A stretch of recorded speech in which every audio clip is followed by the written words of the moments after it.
श्रीराम समर्थ. संत सांगतील तसे वागावे. ज्या स्थितीत परमात्मा ठेवतो त्यात आनंद मानावा. प्रपंचातल्या दुःखाबद्दल वाईट वाटून घेऊ नये. आपण जगात वागताना सर्व माझे माझे असे म्हणतो, पण प्रत्यक्ष आपल्या वाटणीला किती येते याचा कधी आपण विचार करतो का? मिळण्याची आणि मिळवण्याची हाव वाढल्यामुळेच आपल्याला खरे दुःख होते. ही हाव नाहीशी व्हायला भगवंताच्या स्मरणात राहणे हा एकच उपाय आहे. मी भगवंताचा आहे ही जाणीव ठेवून वागावे.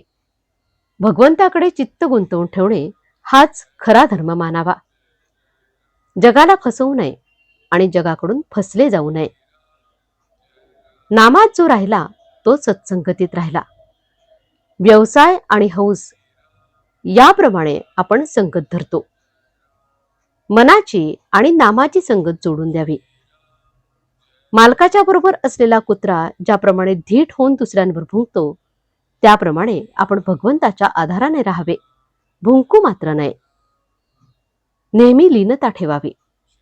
मी साधन करतो हे विसरून जावे.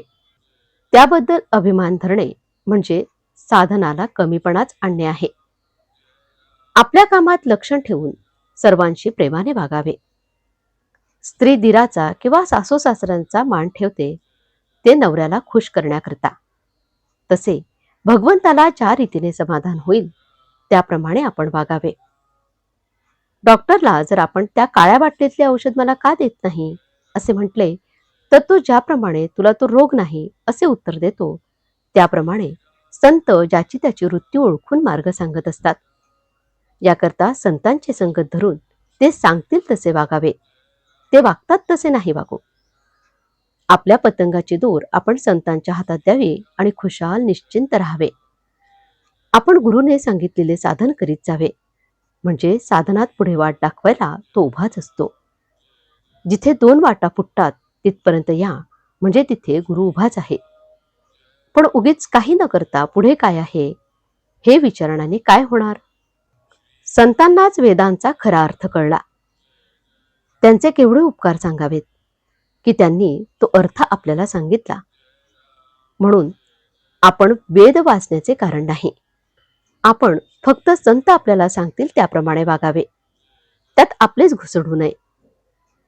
आपले काम खात्रीने झालेच पाहिजे.